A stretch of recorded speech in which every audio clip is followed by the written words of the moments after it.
Hello बच्चों, आज मैं आपके सामने डिस्कस करूँगा स्ट्रक्चर ऑफ सीलिया या सीलिया या पक्षमाप की संरचना। क्योंकि हमारे हमारा जो टॉपिक है सीलियरी लोकोमोशन इन इनवर्टिब्रेट्स यानी एकशुर्कियों में पक्षमाभिकीय गति या सीलियरी लोकोमोशन। तो सीलियरी लोकोमोशन को समझने से पहले हमको ये समझना जरूरी है कि जो हमारी सीलिया है या पक्षमाभ है वो होती क्या है, या सीलिया या पक्षमाभ कहते किसे हैं और इसकी संरचना कैसी होती है। तो सबसे पहले आता है कि सीलिया या पक्षमाभ कहते किसे हैं। ये सीलिया या जो पक्षमाभ हैं ये छोटे प्रोटोप्लाज्मिक प्रवर्ध होते हैं। सीलिया या जो पक्षमाभ हैं छोटे तथा प्रोटोप्लाज्मिक प्रवर्ध होते हैं, तथा जो प्रोटोजोआ आपका संघ है या फाइलम है उसके सीलिएटा क्लास के जंतुओं में ये पाए जाते हैं। ठीक है। और ये जो सीलिएटा क्लास के जंतु हैं उनकी संपूर्ण बॉडी यानी पूरी बॉडी पर पाए जाते हैं, तथा काइनेटोसोम से इनका विकास होता है। काइनेटोसोम से इनका विकास होता है। अब हम इसकी जैसे संरचना देखते हैं तो बाहर से हम देखेंगे तो इस प्रकार की इनकी संरचना दिखाई देती है हमें। स्ट्रक्चर ऑफ सीलिया की जो माइक्रोस्ट्रक्चर है, सीलियम माइक्रोस्ट्रक्चर। सीलियम इसलिए लिखा है क्योंकि हम केवल एक सीलिया का वर्णन कर रहे हैं या एक सीलिया की स्ट्रक्चर देख रहे हैं। बहुवचन के लिए सीलिया का उपयोग करते हैं और एक वचन के लिए सीलियम वर्ड का उपयोग करते हैं। तो इसकी जब हम संरचना देखते हैं तो हमें इस प्रकार कुछ नजर आती है। सबसे ऊपर इसकी टिप होती है और ये बाहर की तरफ इसके होती है, ये प्लाज्मा मेम्ब्रेन होती है। यानी ये प्लाज्मा मेम्ब्रेन के द्वारा चारों तरफ से ये कवर्ड होती है। और इसके मध्य में जो होते हैं फाइबर उनको बोलते हैं सेंटर फाइबर्स, और जो साइड में होते हैं यानी प्लाज्मा मेम्ब्रेन के जस्ट बाद में होते हैं इन्हें आउटर फाइबर्स बोलते हैं। और इसकी जो नीचे की तरफ आते हैं तो इसमें ये बेसल प्लेट होती है, ये जो आपको दिखाई देती है बेसल प्लेट होगी। और ये इसकी प्लाज्मा मेम्ब्रेन होती है। ये इसकी जो गांठनुमा संरचना है वो बेसल ग्रानुल्स या इसको हम काइनेटोसोम कहते हैं, और काइनेटोसोम्स के द्वारा ही इसका विकास होता है। और ये उसकी बेसल बॉडी होती है या रूटलेट्स होती है। यानी ये संरचना आपको बाहर से इस तरह की इसकी संरचना दिखाई देगी। सीलियम की संरचना इस तरह आपको दिखाई देगी। ऊपर टिप होगा, चारों तरफ ये प्लाज्मा मेम्ब्रेन होगी, मध्य में सेंटर फाइब्रल्स होते हैं और साइड की तरफ जस्ट प्लाज्मा मेम्ब्रेन के बाद आउटर फाइब्रल्स होते हैं। ये बेसल प्लेट होती है और ये गांठ जैसी संरचना होती है, इसे बेसल ग्रानुल्स या काइनेटोसोम कहते हैं। ये प्लाज्मा मेम्ब्रेन होती है, ये बेसल बॉडी या रूट टिप होती है। ये संरचना हमको बाहर से दिखाई देने पर होती है। फिर इसका हम सेक्शन काटते हैं, फिर इसका हम लॉन्गिट्यूडिनल सेक्शन काटते हैं तो हमें इस प्रकार की कुछ संरचनाएं दिखाई देती है। इसकी इस प्रकार हम संरचना दिखाई देती है। इसके सेंटर में मैट्रिक्स भरा रहता है और ये जो इसकी बाहर की लेयर होती है इसको हम प्लाज्मा मेम्ब्रेन बोलते हैं।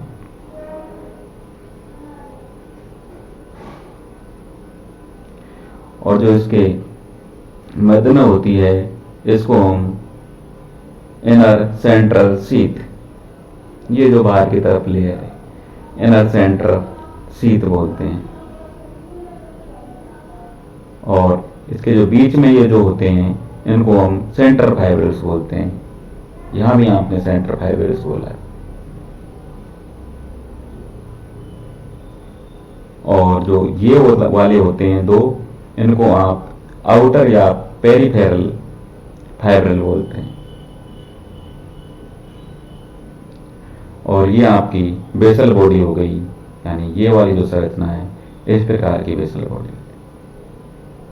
यानी जब हम ये आपका सीलियम है इसका जब हम ट्रांसवर्स सेक्शन काटते हैं तो जब इसका हम लॉन्गिट्यूडिनल सेक्शन काटते हैं तो हमें इस प्रकार की संरचनाएं दिखाई देती है। यानी बाहर की तरफ प्लाज्मा मेम्ब्रेन होती है और ये आपका इनर सेंट्रल शीथ हो गया, और ये बीच में जो आपका है सेंटर फाइब्रिल होता है, और ये जो आपका होता है पेरिफेरल या इनर फाइब्रिल होता है, इसमें मैट्रिक्स भरा रहता है। इस तरह की हम इसका काटते हैं तो इसका हम लॉन्गिट्यूडिनल सेक्शन हमें दिखाई देता है। फिर हम इसका ट्रांसफर, जब इसका हम अनुप्रस्थ या ट्रांसफर सेक्शन काटते हैं, ब्रश सेक्शन काटते हैं तो हमें इस प्रकार की संरचना दिखाई देती है। इस प्रकार की संरचना है, इसमें बाहर की तरफ प्लाज्मा मेम्ब्रेन होता है और इसके मध्य में दो सेंटर फाइब्रिल होते हैं तथा 9 ये पेरिफेरल फाइब्रिल होते हैं। पेरिफेरल या आउटर फाइब्रिल आप बोल सकते हो। 2 सेंटर फाइब्रिल होते हैं, 9 पेरिफेरल या आउटर फाइब्रिल होते हैं। जो आपके सेंटर फाइब्रिल होते हैं वो सिंगल होते हैं, 2 सिंगल होते हैं। लेकिन जो आपका पेरिफेरल या आउटर फाइब्रिल है वो 2 सब यूनिट्स के बने होते हैं, 2 सब यूनिट्स के बने होते हैं, सब फाइब्रिल के बने होते हैं। इनमें सब फाइब्रिल होता है बी तथा सब फाइब्रिल होता है ए।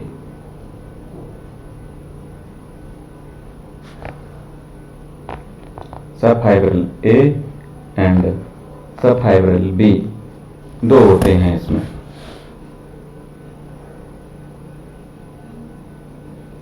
जो पीछे वाला होता है वो सब फाइब्रिल ए तथा सब फाइब्रिल बी। पीछे वाला होता है वो सब फाइब्रिल ए होता है और आगे वाला सब फाइब्रिल बी होता है। तथा एक जो सब यूनिट होती है, हाफ सब यूनिट होती है, जो आपका इनमें जो ए वाला सब फाइब्रिल है वो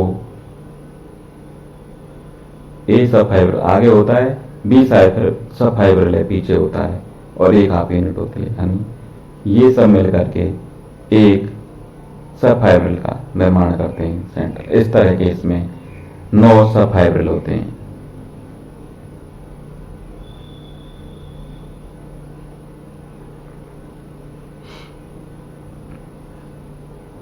और जो आपकी हाफ यूनिट होती है इसमें जो अंदर का जो ये बाहर की तरफ का ये संरचना होती है इसको आप आउटर डायनिन बोलते हैं, और जो अंदर की तरफ इसकी संरचना होती है इसे हम इनर डायनिन बोलते हैं। यानी ये जो संरचना है वो आपके कॉर्ट ऑफ व्हील यानी गाड़ी के पहिए की जैसे होती है। इसको हम 9+2 संरचना के रूप में भी जानते हैं। 9+2 इसलिए बोलते हैं क्योंकि 9 जो आपके 9 हैं वो पेरिफेरल या आउटर फाइब्रिल्स होते हैं तथा इसमें जो 2 हैं वो सेंटर फाइबर होते हैं, इसलिए इसको 9+2 हम बोलते हैं।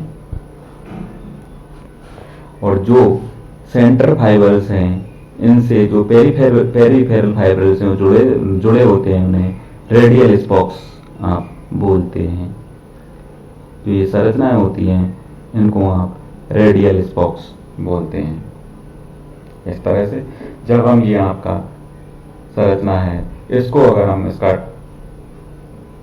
ट्रांसफर सेक्शन काटते हैं तो इस प्रकार की हमें संरचना दिखाई देती है। इसमें हम बाहर की तरफ प्लाज्मा मेम्ब्रेन तथा इसमें 9+2 यानी 9 तो आपको जो आपके पेरीफेरल या आउटर फाइबर दिखाई देते हैं तथा 2 इसमें सेंटर फाइबर दिखाई देते हैं तथा रेडियल स्पॉक्स के द्वारा ये इनसे जुड़े रहते हैं।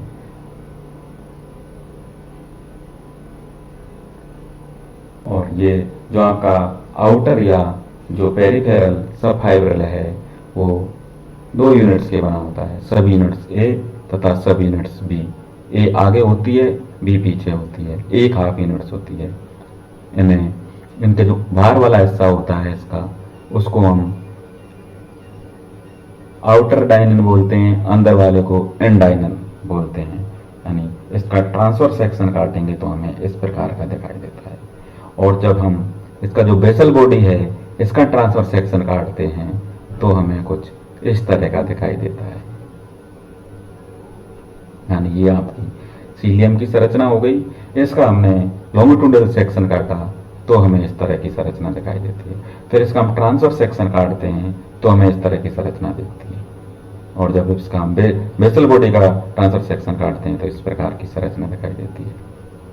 यानी इस प्रकार की गति या जो सीलिया हैं या पक्षमाभ हैं उनके द्वारा गति प्रोटोजोआ के सीलिएटा क्लास के जंतुओं तथा पक्षमाभ युक्त एकशेरुकी लार्वाओं की विशेषता है, जिनमें आपके पक्षमाभ यानी इस प्रकार की यानी या जो सीलियरी लोकोमोशन या सीलिया के द्वारा जो मूवमेंट होता है वो आपके प्रोटोजोआ है उसकी क्लास सीलिएटा के जंतुओं तथा पक्षमाभ युक्त यानी सीलिएटेड इनवर्टिब्रेट्स लार्वाओं की विशेषता है। सीलियरी लोकोमोटर जो सीलिया हैं वो महीन रोम समान सीलिया पैरामीशियम के शरीर की पूर्ण सतह पर फैले होते हैं। जैसे हम पैरामीशियम का एग्जाम्पल लेकर के इसको हम समझते हैं तो सीलिया हैं, महीन सीलिया हैं, वो जो पैरामीशियम है जंतु है उसकी संपूर्ण बॉडी पर फैले होते हैं। अगर इसकी हम साइज देखते हैं तो 10 से 12 माइक्रोन लंबे होते हैं तथा 0.23 माइक्रोन व्यास के होते हैं। संपूर्ण देह पर लगभग और पूरी बॉडी पर अगर हम संख्या देखते हैं इनकी पैरामीशियम में तो 10,000 से 14,000 तक होती है। सीलिया पेलिकल के पंचभुजीय क्षेत्रों के केंद्रीय भाग में निकलते हैं। सीलिया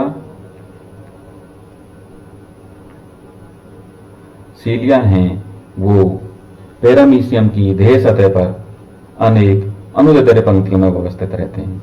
यानी जो सीलिया है वो जो पैरामीशियम है उसकी संपूर्ण बॉडी पर अनुदैर्घ्य पंक्तियों में व्यवस्थित होते हैं, परंतु जो इसका गुच्छ है यानी जो आपका कॉडल ट्रफ्ट है एंड जो मुग्गु आके जो सीलिया हैं वो जो आपकी जो इसकी बॉडी पर जो सीलिया होते हैं उनसे कुछ भिन्न प्रकार के होते हैं। यानी जो आपका पैरामीशियम है उसकी जो संपूर्ण बॉडी पर जो सीलिया पाए जाएंगे वो उसके कूडल ट्रफ्ट यानी पुच्छ या गुच्छ तथा जो मुग्गुइका के जो सीलिया हैं उनसे भिन्न प्रकार के होते हैं।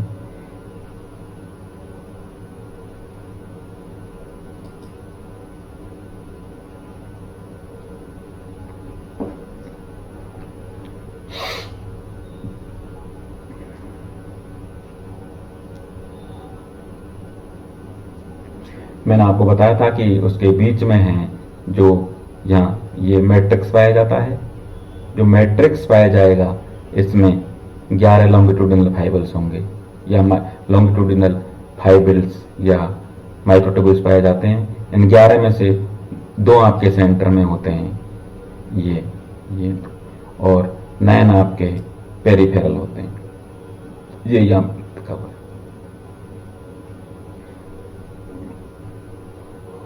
पेरिफेरल फाइबल्स का व्यास 360 डिग्री एंगल का होता है तथा यह दोहरा होता है, अर्थात टू सब फाइबल्स के बना होता है, यानी जो ये बने होते हैं वो आपके टू सब फाइबल्स से बने होते हैं। और जो आपकी इन सब यूनिट्स में subunit A and subunit B कहते हैं। सब यूनिट ए सब यूनिट बी की अपेक्षा कुछ मोटा होता है।